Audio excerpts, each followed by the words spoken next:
Welcome to the Your Money Personal Finance Podcast. I'm Peter Sashecki, President, Chief Cook and Bottle Washer of Everything Financial Group. I even clean the toilet sometimes. We are on episode 17, so almost at the end of working through the Omni Formula for this season. We're just about there. We're going to talk today about the Omni Formula Estate Directory. In order to do that, we've brought in the expert, Shannon Allison, certified financial planner, on her way to become a registered financial planner, or as we joke in the industry, a real financial planner. Just kidding, people. Don't send me hate mail. She's also the CEO at Everything Financial Group, and she's here today to help me navigate you through this, answer questions about your estate, and generally have a good discussion on estate directory. So Shannon, here you go. I know you're completely comfortable with this. You've been looking so forward to this. She loves the camera. That's a past life thing for her. So why are we at Everything Financial, coming from you who kind of runs this department of our company, but also from a client perspective too, really, we really encourage people to complete the estate directory when we give them their completed Omni Formula plan with the personal financial organizer. Why is the estate directory so important? Well, most people don't think about what's going to happen after they pass away or if they're an executor of a will. And the estate directory is where they can record everything that an executor would need. Should they pass away, it'll have their personal information, their partner's personal information, contacts for their accountant, lawyer, if they have one, the executor's information, and then it even goes into detail about bank accounts and even social media, passwords and access to them, and just everything that an executor would need in order to take over once they pass away. You hit a key one there I can think of so many stories with clients as you and I have been together for so long with the company and developed this thing. Remember the day where having a password for an email wasn't an issue or having a password for Facebook was an issue? But that's a key one, because how many times, and I've had this, my mom, you've had this, we've both been, you and I have both been through this, where it's like, mom's gone, but I can't get into the Facebook and delete the account. Right. And people forget about those things. Yeah, and it wasn't until it came up for me a couple of years ago when I had to, after my mom passed away, when I realized that there are different rules for different social media accounts. So for Facebook, you can actually memorialize or set a memorialization for the account prior to anything happening. You can go into your settings and you can select someone that you want to look after your account after you pass away and request. It'll send them a request and they will actually see that request, accept it if they want to be responsible for that. And then when you do pass away, they will be able to handle your account. With Facebook, it's a little bit easier. You can actually memorialize the account and manage it for the person who's passed away. And it's really great for sharing information about maybe their celebration of life, but even allowing friends and family to share memories of that person, almost like just a place that people can go to remember that person.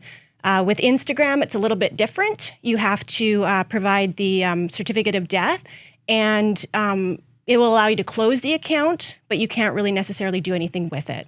Well, imagine simple things. I remember when a friend passed away years ago, 2012, we were able to call his phone number and hear his voicemail for ever, it seemed. And that is one of the important things of the estate directory. You think it's just about addresses, friends, family, but in this day and age, it's all those other things. So what are some other things we have, like some things people wouldn't think of? Because I explain when I'm in delivering, our organizer to people, that the estate directory also is almost like a complete address book of friends, family, yes, and everybody. Because when someone dies, like I know this one happened to you with your mom, that you just can't think clearly of what do I need to do. Yeah. Well, for me, it was fairly simple just because I am an only child. So it was, my mom. That you know of. That I know of. So between my mom's passing, everything was always about me anyway. Well, it's always about you, Shannon. We know that. So I didn't really have to do a lot. But if you have a lot of siblings or you have a lot of beneficiaries for different accounts or items that you want to leave behind, prior to applying for probate, you need to reach out to all of those people and send them a copy of the will, make sure that they're okay with everything, that there's nothing that's going to be contested. And if you don't have that information, that makes it a lot more difficult. I remember going back to the very first time I used an estate directory, and I'm going back into the mid-90s, so we're like last century. And I'm sitting there, I was playing golf, and this is how old it is. I get a page. And I go, I recognize that number. So I phone the person back, and it's a client's son who I know lives in Ottawa. Now, I'd seen the dad and mom 2 weeks prior. First time I gave out the estate directory. The father had just died, had a heart attack. And the son said he came out right away. His mom couldn't even remember the neighbors' names. And they had moved fairly recent to West Bank out in the Clone area. And he said, Dad actually had completed the estate directory. And at that point, I kind of knew, and that's one of the earliest financial plans, obviously. I knew we were onto something at Everything Financial. Like, it's like, this is a key item because people come in, they talk with me, Vitri, Derek, Trevor, Brian, all of us who are working on doing their plans, and they think it's all about the plan. But the really thing about the plan, and that's why this is also one of the last episodes for this season with the Omni Formula, it's not just about the plan, it's what happens at the end. And I know you and the other people and our other associates in the office who help wrap this up to people, the estate directory is really a stepping stone to also completing the estate, isn't it? Yes. Yeah. So it's just the starting point. There's a lot of things that I learned through the process and that we learn with other clients through the process, things that would make things go a lot easier. That we can help people with. One thing that is something that I think is a good idea is if you have a parent or, you're someone that you're going to be the executor, it might be a good idea to add them to your bank accounts. Because when you pass away, those bank accounts, as soon as you notify the bank, they will freeze those accounts. And one thing that I do regret that I didn't do with my mother, being an only child and being the only one that would have been responsible. And remember, it was all about you. And it's all about me, right? Was that if my mom had put me on as a joint owner on her accounts, I would have been able to manage the money a lot better. What happened was when I came in with the death certificate, the accounts were frozen and everything was a lot more difficult to, I couldn't take that money from the account to make any last payments. Yeah. Now, Shannon's given you a really good tip about the joint account, but from experience, and I know this personally, you could be on the joint account with your parent. You're right there. There's no reason they should freeze the account. But somehow, and here goes, yes, Peter hammering on our banks in Canada, but somehow you go in and they still freeze the accounts, even though they're technically not allowed to. Now, I'm not saying you should go in before the banks have been notified and clean out the account and leave $5 there just to keep the account open. I would never say such a thing out loud. But if you're on the joint account and you're not doing anything ill will and underhanded and sleazy towards your parents' accounts, and you are the executor, and the key thing is keeping an itemized spreadsheet list of every penny spent, then at least you can account for all that money. Because what the bank doesn't know, and we've seen this, they don't care about, is, oh, wait a minute, I have a funeral to pay for. I have maybe your final tax return. I have some stuff that, like, there's other things that have to be done.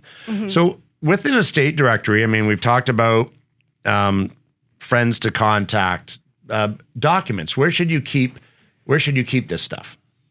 Well, I mean, you need to let your executor know where you have it. So, a lot of times we'll tell people that if they want us to keep a copy, we can keep a digital copy, but we can also keep the original in our safe at the EFG office. But if they are keeping it for themselves, they'll want to keep it somewhere where they've notified the person that if something happens to me, when my time comes, this is where it'll be, and you'll have everything all together.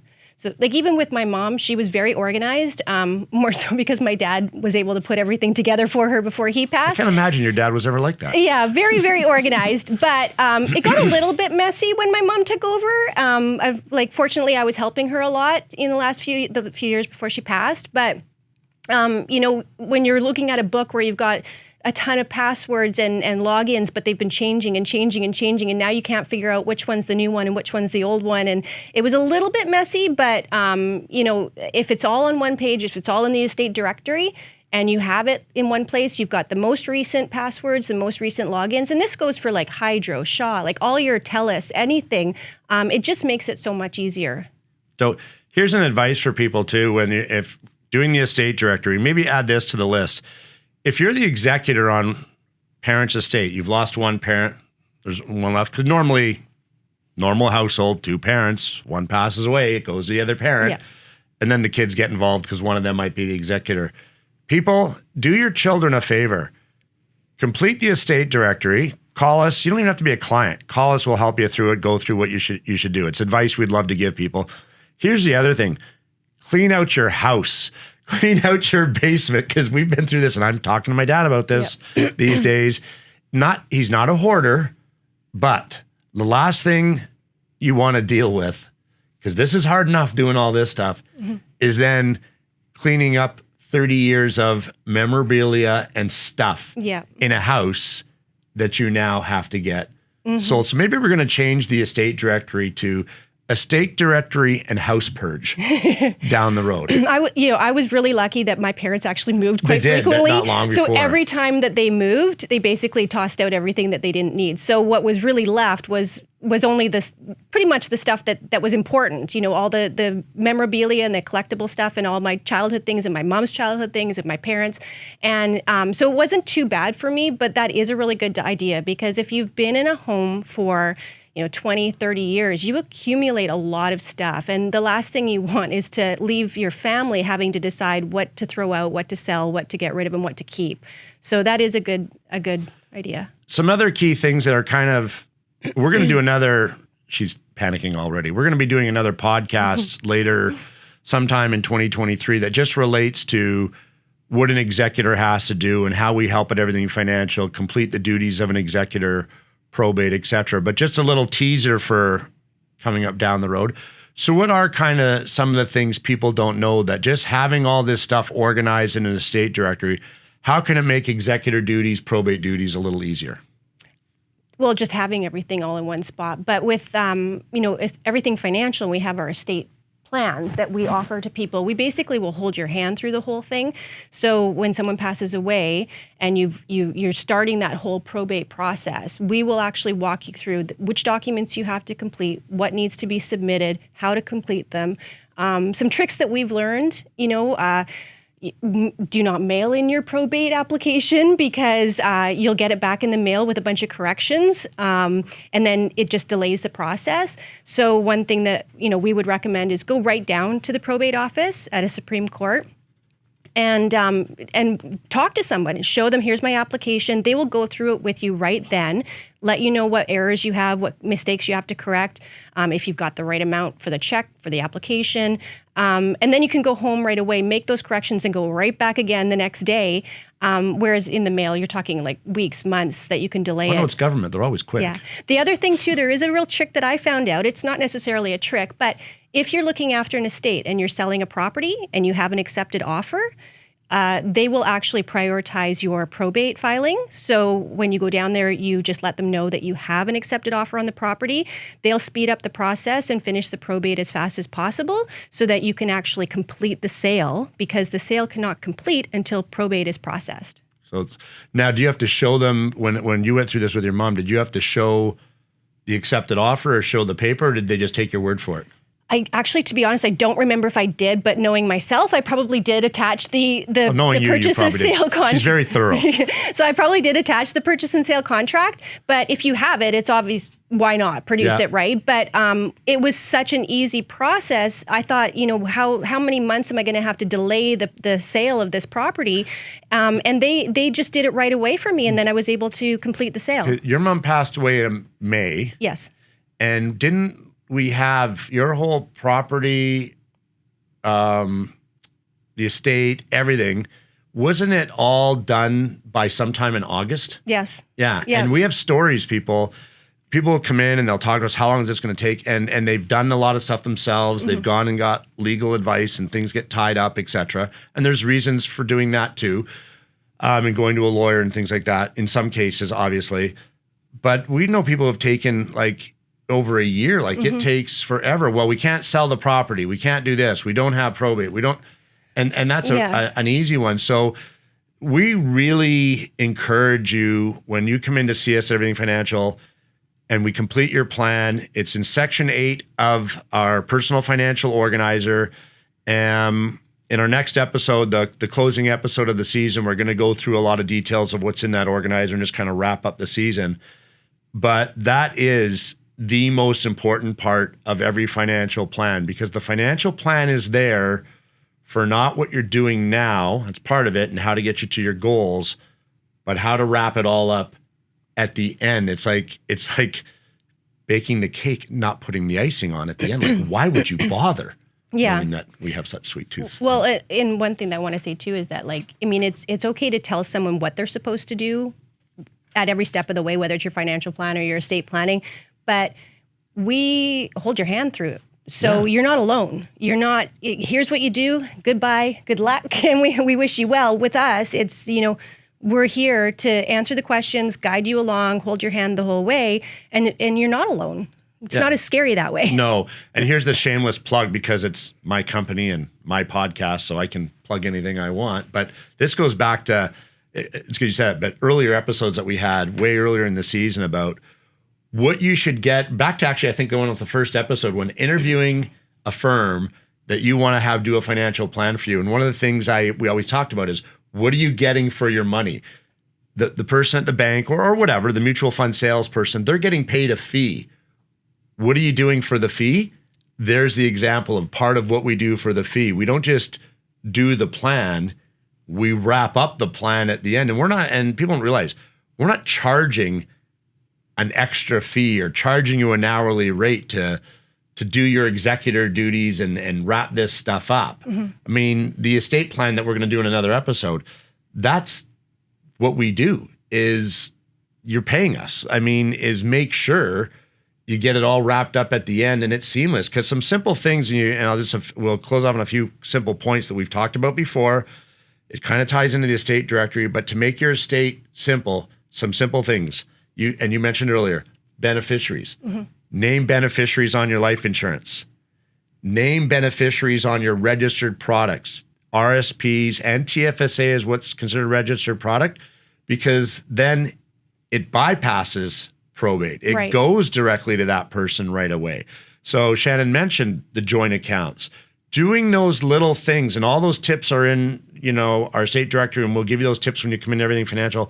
But doing all those little things that you don't think about can save you tons of time. And if it saves you tons of time, it saves you tons of money down the road. Yeah. And during one of the most horrible times, the death of a loved one, we can't help you the emotion, but the more we can make the money part of it easier, the easier it's going to be. Yeah. And I just want to mention too that we have our own checklists and everything for our clients with our estate plan. That shows them or walks them through what they need to do after their loved one passes. But you can actually go to gov.bc.ca/afterdeath, and they have a full checklist there with all of the links included. You just click on the link. If it tells you, it clicks you through to where you need to go and what you need to do. And, it's free. So gov.bc.ca/afterdeath. Well, we'll make sure that's on the bottom here of the screen, people, so you can rewind, look at it, and make sure you get it, because it's a long address. But yeah, anything to make life easy and prepare in advance. Well, thanks for coming in. Dragged you in, kicking and screaming. I told her it was like an employment requirement if she wanted to keep her job. She had to come in and do this. And I want to keep my job. She wants to keep her job. She's really good at her job, actually. So I could, forget her keeping her job. If she is gone, I'd be screwed. I'd be lost. So that's it for episode 17. Go to YouTube, look up Everything Financial Group. You can see all the previous episodes, plus past episodes from previous years. Plus what we're doing now is just when we find topics that you've emailed into us and you want to find out more information on, send us an idea and we'll do a podcast about just about anything if we think it's going to help people. Pretty soon, you'll also see episode 18 coming up, which episode 18 is going to be the wrap-up of the Omni Formula, what's involved in the personal financial plan that we provide you with in your personal financial organizer with Everything Financial. So stay tuned for that, and we'll see you soon on the Your Money Personal Finance podcast.